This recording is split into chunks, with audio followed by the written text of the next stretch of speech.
ভাবুন তো, এক ভয়াবহ দিন এসেছে পৃথিবীতে। চারদিকে আগুন, পারমাণবিক বিস্ফোরণ, ভূমিকম্প, সুনামি, মানব সভ্যতা প্রায় বিলীন হয়ে গিয়েছে। খাবার নেই, বীজ নেই, জীবন নেই। তবুও বরফে ঢাকা পৃথিবীর এক কোণে ভবিষ্যৎ লুকিয়ে আছে এক গোপন ভল্টের ভিতরে, যার নাম স্যাভেলবার্ড গ্লোবাল সিড ভল্ট, আর যাকে অনেকে বলেন ডুমসডে ভল্ট, অর্থাৎ পৃথিবীর শেষ আশ্রয় ভাণ্ডার।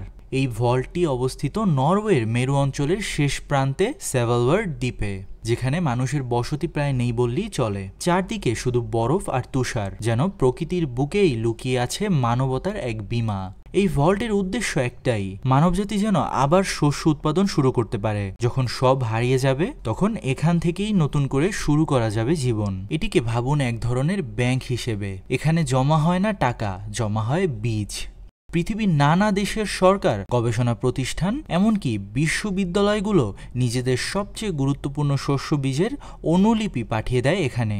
বীজগুলো পৌঁছানোর পর বিশেষ নিরাপত্তা ব্যবস্থায় পরীক্ষা করা হয়, যেন কোনো ক্ষতিকর পদার্থ বা বিস্ফোরক না থাকে। তারপর বীজগুলো রাখা হয় বিশেষ ধাতব কন্টেনারে, যেখানে তাপমাত্রা সর্বদা -18°C থাকে। এটি একরকম ব্যাকআপ হার্ড ড্রাইভ হিসেবে কাজ করে, যেখানে জমা আছে আমাদের ভবিষ্যতের ফসল, আমাদের টিকে থাকার আশা।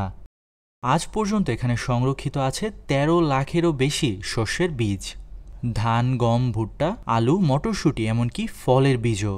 বিশ্বের সব দেশ চাইলেই নিজেদের বীজ জমা দিতে পারে, কিন্তু খুলে দেখা বা পরীক্ষা করার অনুমতি কারো নেই, কারণ এগুলো সেই দেশগুলোরই সম্পত্তি। ভল্ট শুধু পাহারা দেয় ভবিষ্যতের জন্য।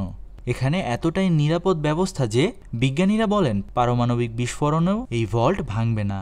এ যেন এক নীরব দুর্গ, যেখানে জীবন ঘুমিয়ে আছে ভবিষ্যতের অপেক্ষায়। যদি একদিন পৃথিবী সত্যি ধ্বংসের দ্বার প্রান্তে দাঁড়ায়, তাহলে এই বরফ ঢাকা গুহার ভেতর থেকে জন্ম নেবে নতুন জীবন, নতুন আশা।